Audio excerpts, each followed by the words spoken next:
You gotta kick it off with a killer to grab attention. Then you gotta take it up a notch. There are a lot of rules. Who are you? I'm Shiva, the god of death. It's like people only do things because they get paid. And that's just really sad. I'm gonna let you in on a little secret. Being the one is just like being in love. No one can tell you you're in love, you just know it. Through and through. Balls to bones. Seriously, you're totally elitist. You feel like the unappreciated scholars, so you shit on the people who know lesson. No, which is everybody. Yes. Welcome to Debaser. I'm Jared Rusk, and today I am not joined by my co-host Will Taylor, as he is out on assignment.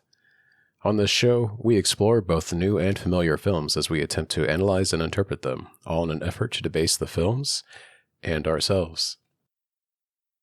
Since this is a solo episode today, I'm going to avoid being too self-indulgent and focus on a short film. The film, entitled The Fall, by director Jonathan Glazer, is only 7 minutes long, with credits, and I highly recommend seeking it out. You can find it for free online at us.thefall.film.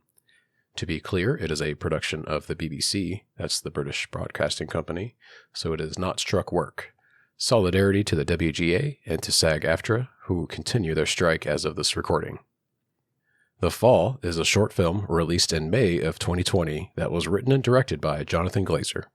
Glazer is best known for his other films, Sexy Beast and Under the Skin, both very idiosyncratic yet divisive films. The short film is haunting and expressionistic, but again, it is only 7 minutes long in total. Few works are as visually striking and gripping with such a short runtime.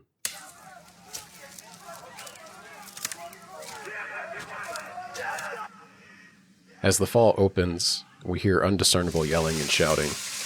We're in a forest on a dark night, and into frame walks a character with long straggly hair and a strange mask that resembles a Japanese no mask. We see a line of trees in the woods, and a single tree begins shaking violently. A group of masked men are shaking the trunk of the tree in an effort to knock down its lone inhabitant. A person climbed high up into the tree, clinging desperately to the branches.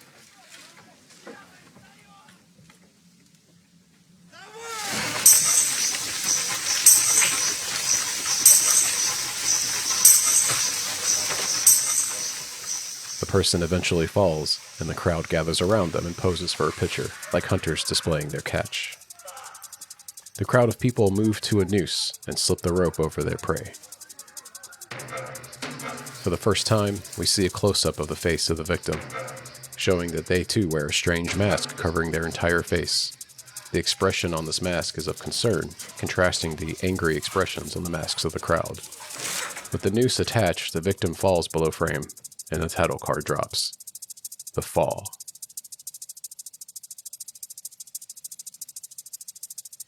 After the title card fades, we see a rope anchored by wooden joists pouring into a small hole that resembles a well.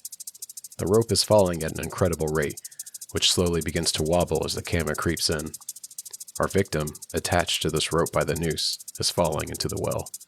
The camera eventually reaches all the way to the rope, and we see a point of view right down the barrel of the rope as it feeds into the hole. The rising tension of this scene is nearly unbearable. The steady beat, coupled with the feeding rope into the pit, make for an absolute nightmare.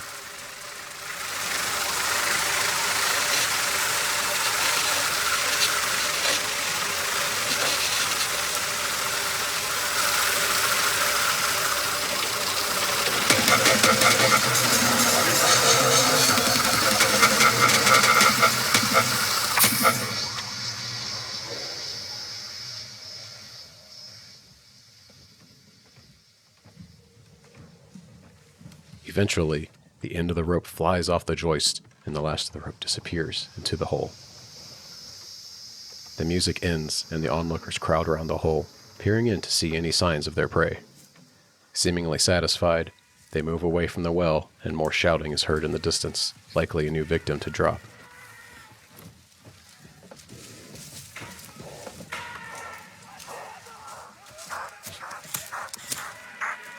We cut back to the falling rope in the well, and follow it all the way down the dark pit until we abruptly find the victim, perched with their legs braced against the walls of the hole, struggling to remove the noose. The rope, still falling beside them, threatens to yank them down.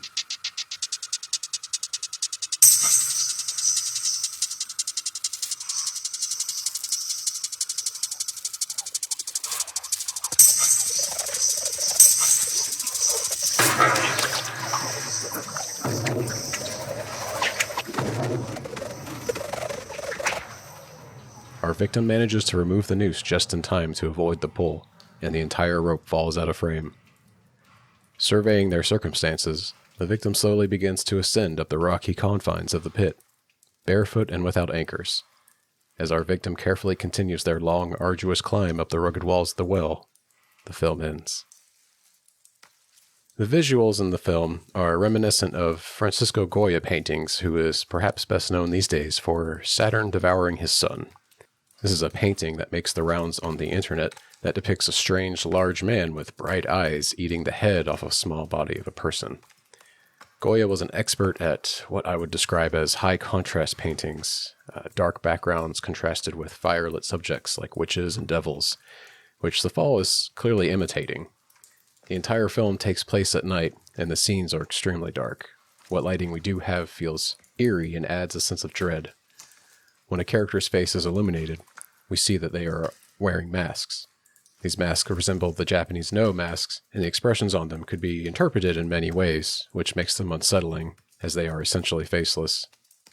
This characteristic can liken the entire experience of the film to that of a dream. The seemingly faceless crowd of characters that catch our victim and drop them into the well give the impression that this group is expelling a chosen victim for an undisclosed reason. Whether a comment on mob mentality, fascism, or tyranny of the masses, the film is clearly a warning, not unlike Shirley Jackson's The Lottery. Is The Fall a dream? A peek into our past? Or our future? Like many dreams, its plot is unclear, yet ominous.